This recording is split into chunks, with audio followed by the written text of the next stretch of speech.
and welcome. Allow us to begin with a bow.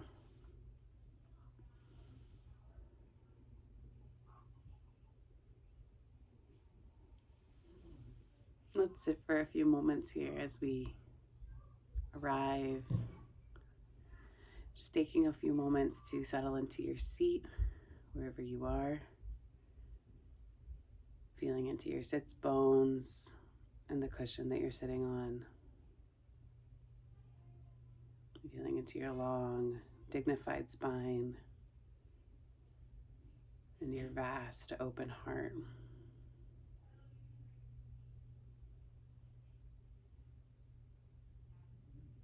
Just beginning by taking a few breaths here.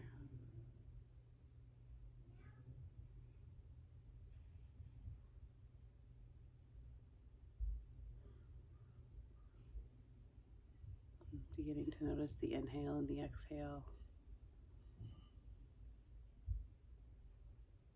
Nothing to fix or change. Simply notice how you're showing up today.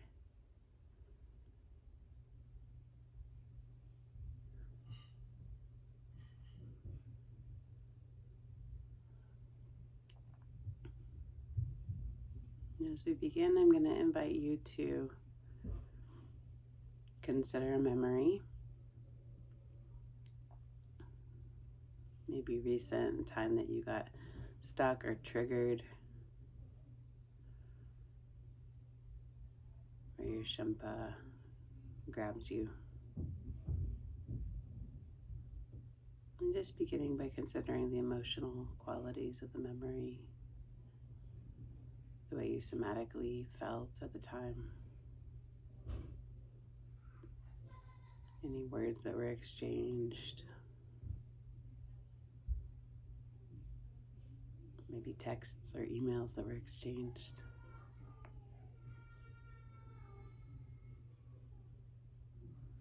Just taking your time here.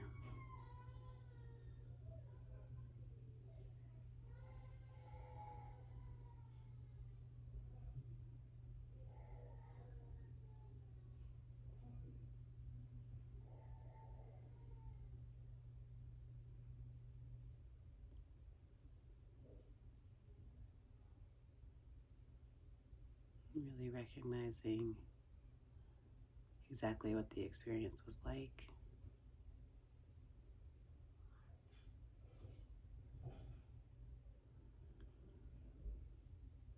And wherever you are, just pause.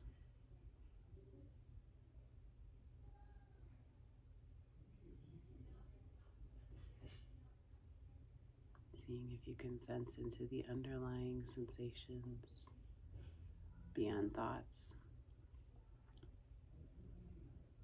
And just pause. Just allowing, if your mind wants to get too attached to a story about the event, just coming back to the sensation and noticing what's here right now.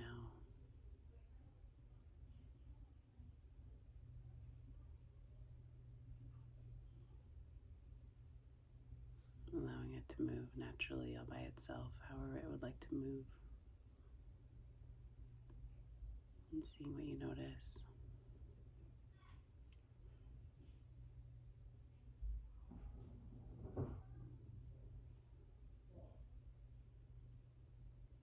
Allowing yourself to relax.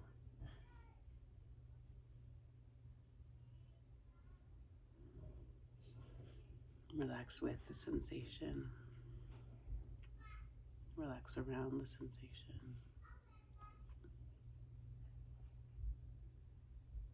And just see what happens as you rest here.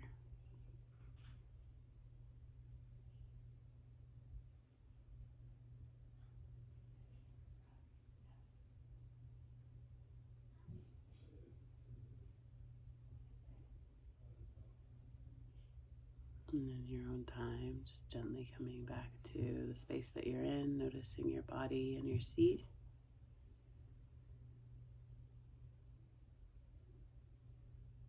Tuning into your inhale and your exhale.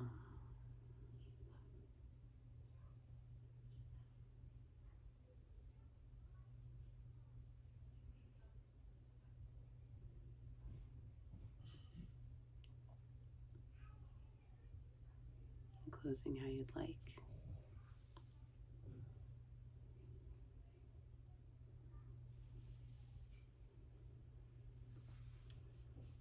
So how was that for you?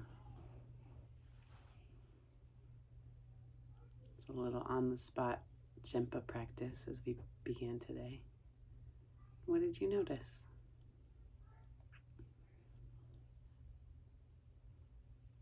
For me, I could sense the sensation and then also some movement.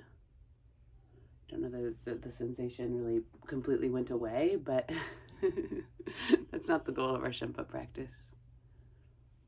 The goal is to see what happens when we pause and we really relax with the underlying sensation itself.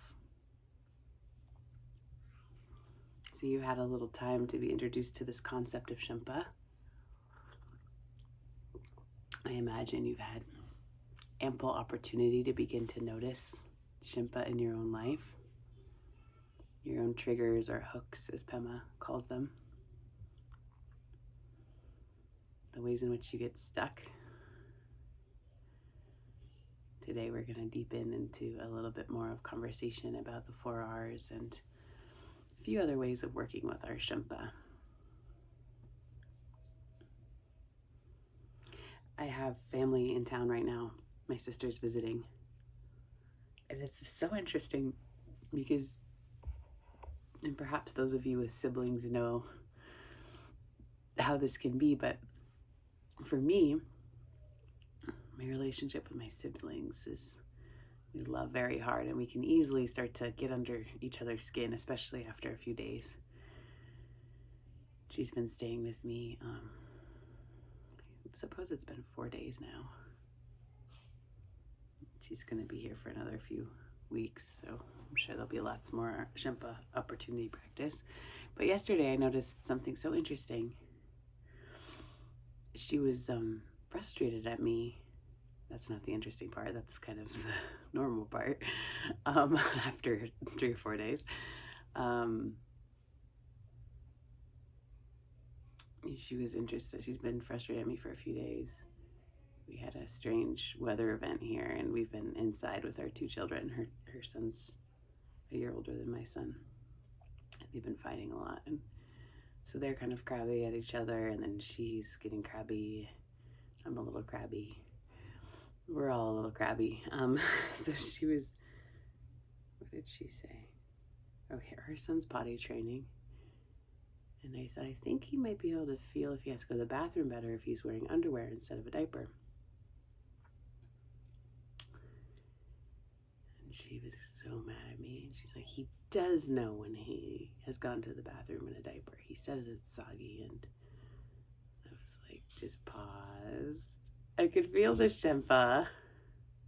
I don't know if it was my Shenpa or her Shenpa, which is interesting. I could feel the trigger in my response to it. It's all Shenpa at that point, I suppose. And then a little bit later, she said, at some point you should really consider how it feels that you give parenting advice to other parents.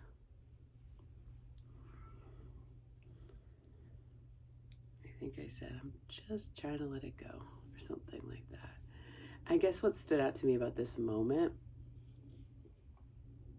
I'm just trying to let it go, is that in the past, I think I would have been way more reactive with her. Several days, cooped up in a small house, 2 children that are really getting cranky. We're cranky. But I didn't get too triggered. I think that's part of this practice. It's just noticing that things change. Things can change when we work at them and we work consistently. These changes aren't particularly rapid, and they're not particularly, I don't know, absolute, as in forever, but things do change. So then the next day, she woke up, this was yesterday, and she was still in a prickly mood. I could feel it. The thing about my sister is I can feel when she's in a mood, but I don't know what it is. I've been working a lot on being able to express my feelings and emotions very clearly, and she doesn't do that type of work, so it's hard to know what's going on. So I said, would you like to go to a dance class? It's happening today. And she's like, no. I was like, okay. Do you want to do something else today? No. Like, all right, if you change your mind, let me know. And I just went back about my business, getting ready for the day. And like 10 minutes later, she came upstairs and she said, she's talking to her son. She said, you want to go to dance? Well, you need to tell your auntie if you want to go to dance. Who's me? And then she came in and she said, I think we're going to go. It's like some miracle that I didn't take the bait. I also said, I think you're mad or sad, but I don't know why, which is my emotional communication I've been working on, I was telling you about. And we got out of the house and we went to a dance class and the whole mood shifted. But I think my past self would have really, again, taken the bait, gotten really angry, really reactive. Well, fine, if you don't want to go to this dance class, why did you even come to Colorado to visit me? I mean, I don't know some of the things I may have said. So I'm giving this as an example. It's easy to give an example in hindsight, right? There's plenty of times I actually get triggered in my life. But I wanted to highlight that when we work the 4 R's, they work. You'll notice changes. Now, what's exciting about this semester is you have this rich opportunity to be studying your reactivity, studying your triggers, studying your hooks, and making choices about how you'd like to relate to them. And the choice might be at first just noticing, oh, I'm doing that thing again that I do. My main Shenpa is my frustration, I should just say, or my reactivity. We all have different ones. Used to be Ben and Jerry's. But I'm recovering from my Ben and Jerry's Shenpa. Before that, it was alcohol. I don't know what it was before that. But an eating disorder when I was a teenager. What I would do when I was triggered. Yeah, so you can see how these things sort of change and they can change form. But what's nice is that there is a path to work with them. So what is your Shenpa? What is your Shenpa? A lot of times Shenpa comes with a lot of shame. And so it can be difficult to talk about. Or, you know, a lot of it's like our addictions or the way we get hooked is our attachment to substance because there's something that we don't want to feel. And so the Shenpa practice that Pema outlines in her text allows us to come into direct contact with actually that part that we generally don't want to feel. And it turns out if we catch it early, it's not as bad as we think it is. It's not as dramatic or as horrible as this kind of demon when we keep it closeted away.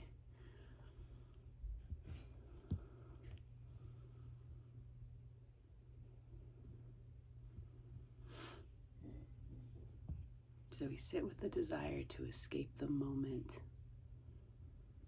and the urge for something different than what is happening. And in doing so, we unhook from the habitual patterns that can rule our lives, that keep us caught and clinging. And we come to be at peace with the flow of change.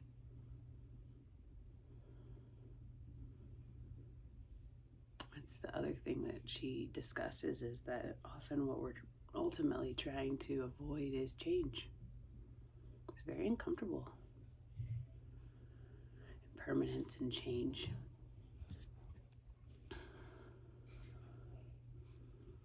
To the 4 R's. Recognition. Refrain. Relax into the basic feeling. and resolving to continue.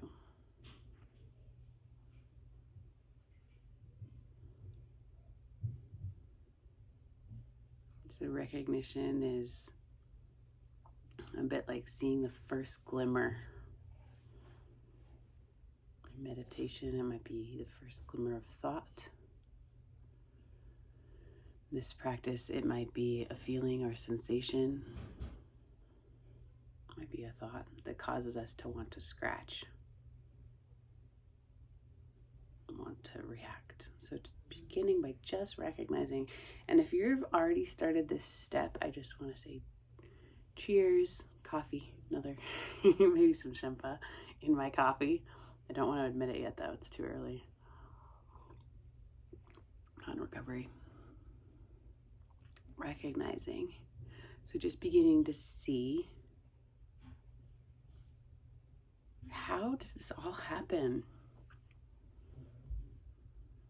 A student said recently to me, a lot of this Shenpa is my history. My history is my Shenpa. I thought that was very insightful. The historical patterns and ways that we can fall into things based on what we've learned and what our parents modeled for us. Our history. So how does this show up for you? It's very individual, our Shenpa. Is it feeling? Is it thought?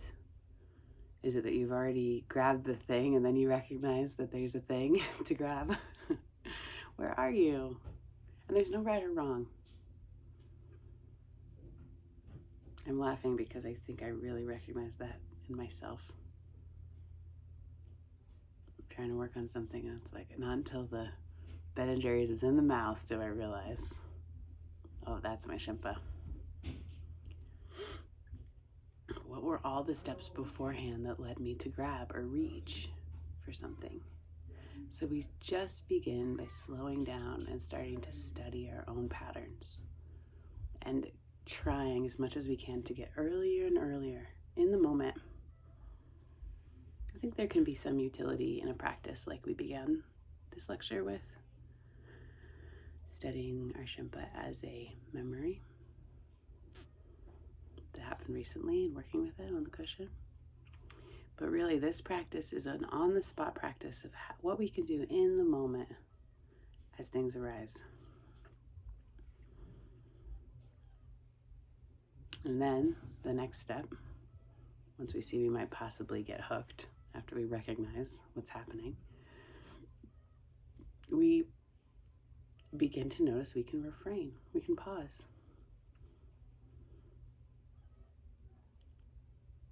We might notice we could refrain from becoming defensive. We do this with a very light touch. Pema reminds us this isn't a hammer that we beat ourselves over the head with. We just lightly hold. So with a lot of gentleness.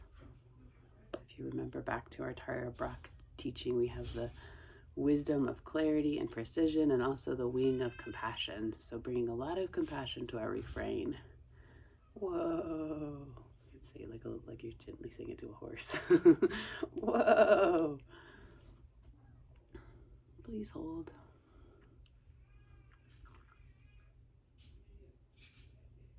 And we're refraining without an expected outcome. It's not the type of refrain that often we get taught in schools. Just don't do it. Just abstain. That refrain doesn't always work. Some of you may know.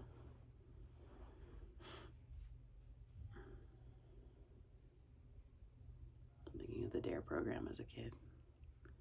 Dare to keep kids off drugs. Just don't do it. We refrain, we pause, we hold with kindness. Let's just take a breath, take a moment.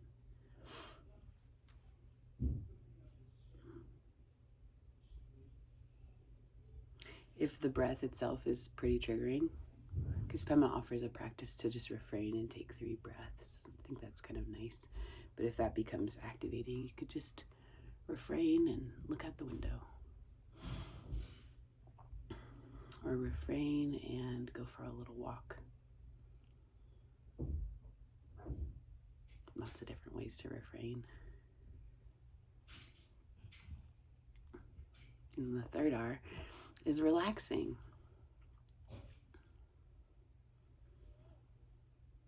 So after we've clearly seen our pattern, we can simply relax or rest into the situation itself. Allow it to unravel naturally. The interesting thing about our bodies is that they're wanting to find resolve and themselves. But a lot of the times it's our patterning or our thoughts that get us really stuck and get us trying to escape that underlying sensation itself. So this instruction is the most important. It's what really separates this path from simply abstinence or just say no kind of mentality. It's actually resting or relaxing. One way to think about it is relaxing around the sensation. So if you feel the sensation itself, you let the whole rest of your body relax around it. Sometimes the sensation itself isn't a relaxing sensation, so it can be hard to say just relax the thing that's so tight or so tense. But what you could say is, can I relax like a bubble around? Can I relax my arms and my legs? For those of you that find your breath relaxing, can I take a really long inhale and exhale here and just be with this, study it and see what happens? And we can really rely on our bodies. They're wanting to unfurl and come to resolve because of principles of organicity. The system wants to heal innately. So we can just trust that it will do that. It can do that.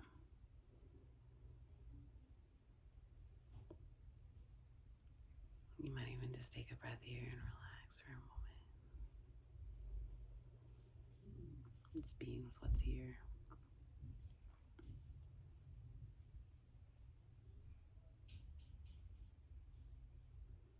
And again, if the breath isn't relaxing, you might find another way, like a stretch.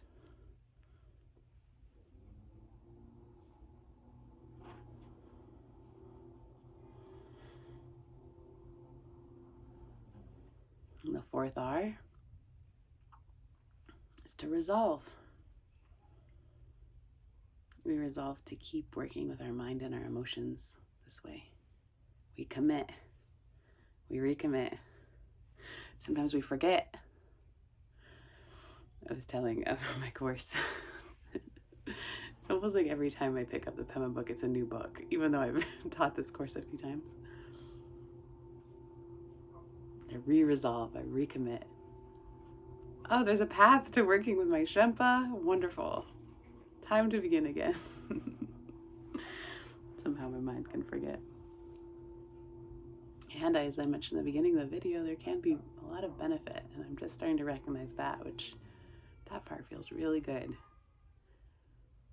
It makes resolving or recommitting more fruitful, more meaningful, seeing those changes. So I look forward to seeing your changes this semester, this term, hearing about them, hearing about your Shenpa. Pema mentions that as we work with this in meditation and we the 4 R's, the path of meditation and the 4 R's, we start to uncover our 3 basic human qualities: our natural intelligence, our natural warmth, and our natural openness without struggle.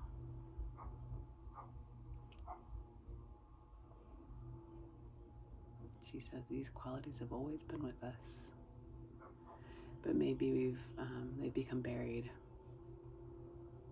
or even forgotten because we're in this near constant struggle with our Shenpa. So here's to remembering, taking some time to working, and to working together and not having to work alone.